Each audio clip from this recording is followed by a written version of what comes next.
Bonjour à tous, maintenant nous allons ajouter un service Angular et encore une fois, nous pouvons le générer à nouveau avec la commande Ionic Generate. Si vous appuyez sur Entrée, vous verrez qu'il est possible de sélectionner un service. Concernant le nom du service, nous allons saisir recipes/recipes. C'est ce qui nous donnera un nouveau service de recette dans notre dossier recipes. Dans ce fichier recipes.service.ts, nous avons injectable fourni dans root, ce qui garantit que cette information est fournie à l'échelle de l'application. Nous pouvons utiliser la même instance du service dans n'importe quel component, n'importe quelle page de l'application entière. Bien entendu, il est important d'utiliser la même instance. Ainsi, si les données de nos recettes changent, elles sont reflétées dans tous les components utilisant cette instance du service spécifique. Je vais maintenant prendre les recettes que j'ai définies dans la page des recettes, donc recipes.page.ts, en les coupant et puis en les collant ici au service des recettes. Donc il est bien dans un premier temps d'avoir les recettes. Maintenant, nous en avons besoin dans la page des recettes. Mais comment faire? Eh bien par défaut, les propriétés sont publiques. Cependant, nous allons en faire une propriété privée,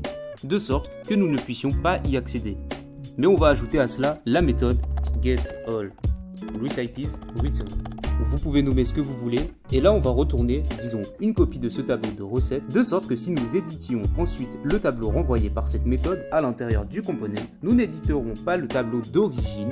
Donc cela est lié au fonctionnement du tableau et d'objets en JavaScript et au fait qu'il s'agit de type de référence et non de primitive. Donc ici, je vais intégrer la méthode this.recipes entre crochets dans notre fonction. Cela permet d'extraire tous les éléments de ce tableau et l'ajoute ensuite à un nouveau tableau, puis retourne ce nouveau tableau qui est une copie parfaite de l'ancien tableau.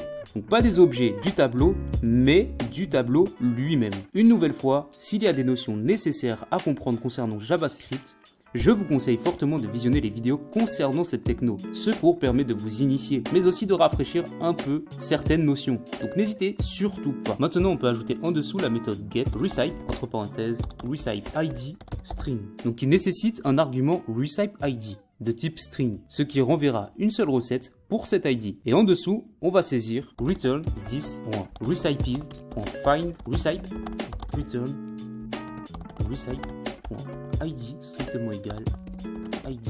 Donc ici, on souhaite retourner ces recettes et ensuite, on souhaite utiliser la méthode find, qui est une méthode JavaScript par défaut que nous pouvons utiliser sur des tableaux. Et cette méthode prend une fonction qui sera exécutée sur tous les éléments du tableau. Puis, si cette fonction retourne true, en fait, nous disons à find que c'est l'objet que nous recherchons et qu'il arrêtera l'exécution sans exécuter find sur tout autre élément du tableau et nous redonnera cet élément sur lequel il s'exécutera à la place. Donc, la fonction que je passe ici prend la recette en tant qu'entrée, car encore une fois, elle exécute cette fonction sur chaque élément du tableau. Il s'agit d'un tableau de recettes. Ainsi, chaque exécution d'une fonction correspond à une recette unique pour retourner true si c'est la recette qu'on cherche, sinon faux. Et donc ici, dans cet état, je vais comparer l'ID de la recette qu'on regarde avec recipeID que j'ai eu comme argument. Et s'ils sont égaux, alors j'ai la recette qu'on veut et la retourne. Pour rendre privé notre propriété, nous allons mettre private juste avant notre recipes au début de notre code. Maintenant, ici pour le tableau, je vais créer une copie de cet objet, donc